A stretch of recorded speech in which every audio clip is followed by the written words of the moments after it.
Դեկտեմբերի 28-ին, այսինքն վաղը, Գառնի Սուրբ Աստվածածին եկեղեցում կմասնակցեմ Սուրբ եւ Անմահ Պատարագի։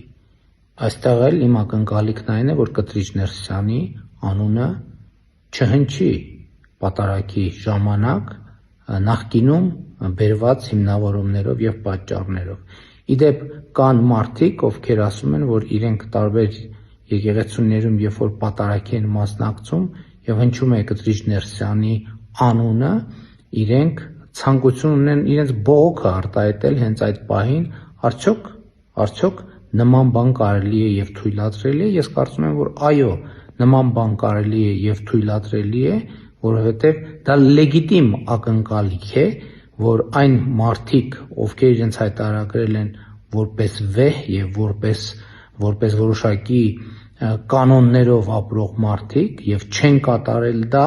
չեն կատարում դա եւ չեն էլ պատրաստվում առերեսվել այս փաստի հետ, մենք Հայաստանյան Ծառայքելական Սուրբ Եկեղեցու հետևորդներս պետք է ոչ միայն վերաբերմունք ձևավորենք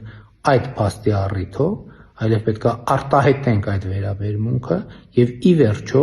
այդ վերաբերմունքից բխող գործնական արդյունքների հասնենք։